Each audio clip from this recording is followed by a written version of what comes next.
What's going on, everyone? It's Tay with Spectacular Gadgets, and in this video we'll be checking out a case from ThinBorne for the Samsung Galaxy Z Fold 6. Let's do this! Spectacular Gadgets. First order of business is to give a huge thank you to Carl over at ThinBorne for sending this case over for me to try out.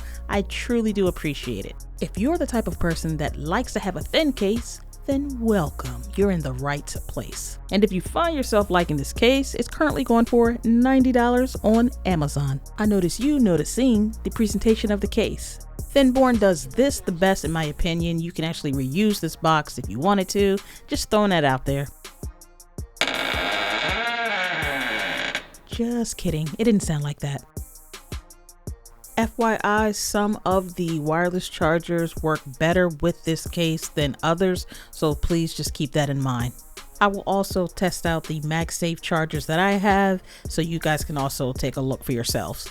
This is letting you know that this is a minimalistic type of case, so it doesn't have heavy duty drop protection, as well as fingerprints and smudges is going to happen. There's a 6-month warranty with 100% satisfaction guaranteed.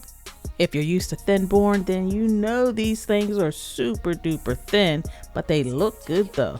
Check out the ThinBorne branding towards the bottom. The inside has a pre-installed adhesive strip already ready for you. On this side, it has just one huge cutout for the power button and the volume keys.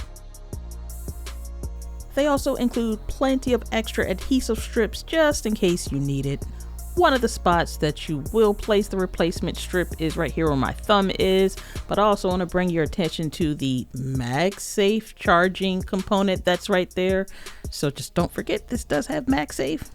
Next up, they do include a tempered glass screen protector. I love it because they don't already install it on the case. They give you the choice on whether or not you want to use it. As for me, I already have a screen protector on there, the Samsung anti-reflecting film. So at this time, I'm not going to install the glass screen protector, but I'll keep it as a backup.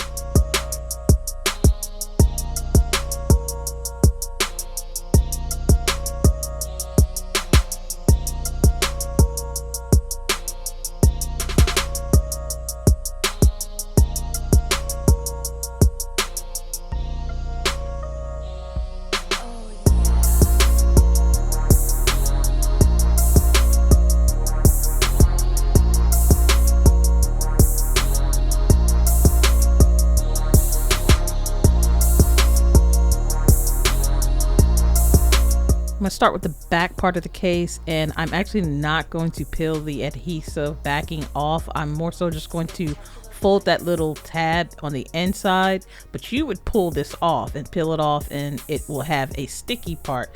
But I have a few more cases that I'm going to try, so I don't want to peel this off just yet. And this case is very easy to install. You're just going to line the cameras up within the camera hole and snap in the corners.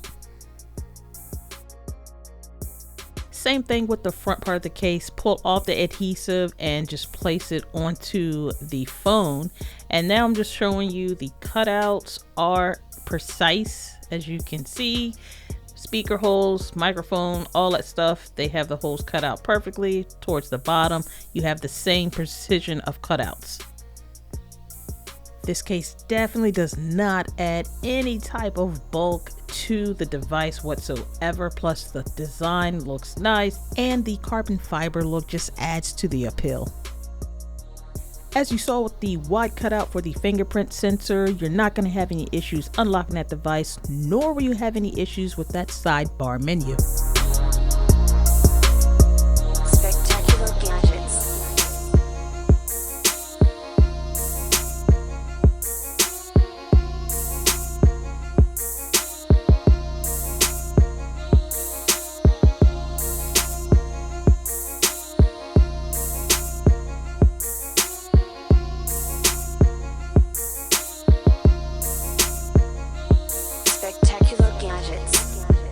We'll get wired charging out of the way first. So here I just want to show you that I'm using one of my favorite Type-C cables, and I will plug it into the Type-C port.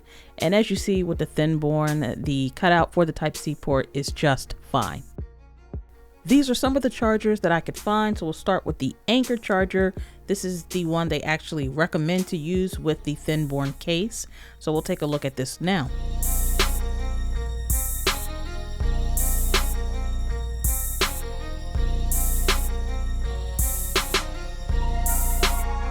Next up, I'll try the Casetify MagSafe charging stand.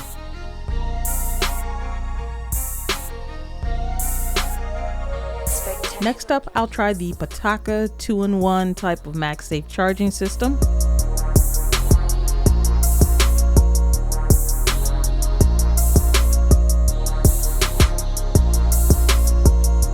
Now I know this next one isn't a MagSafe charger, but I just wanted to show you for the sake of showing you. This is a OnePlus charger. So I'll plug it in like I do the other ones, and as you see, it's on, and then I'll just simply place the device onto the charger, and it appears that it's charging, but if you wait just a little bit, I noticed that it's no longer charging.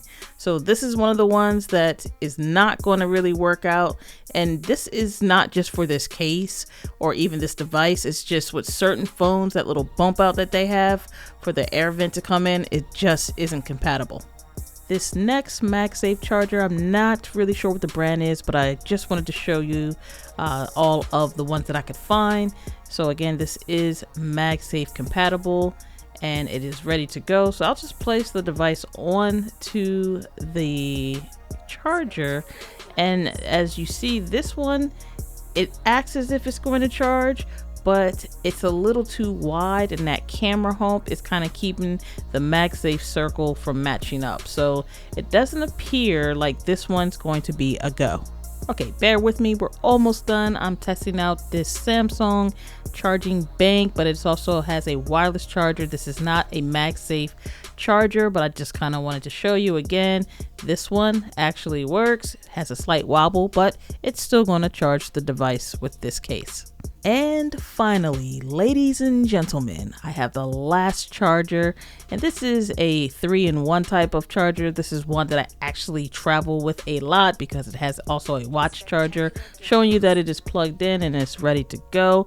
We'll start with the left side, which should be the MagSafe. So this is a MagSafe charger, and I will place it onto the pad, and it did stick right away, and it's actually charging.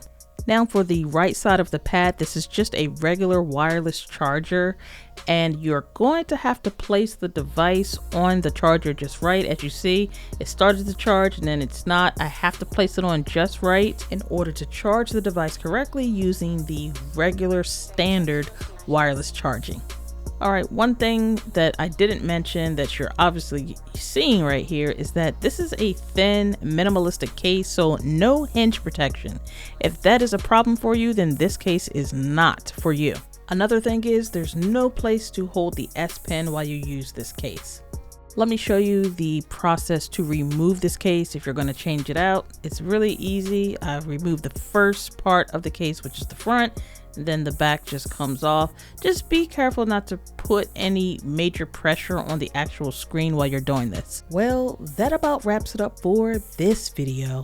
I want to thank everyone for taking the time to chill with me as we go through this journey. And until next time, everyone, I want you all to have a spectacular day. Later.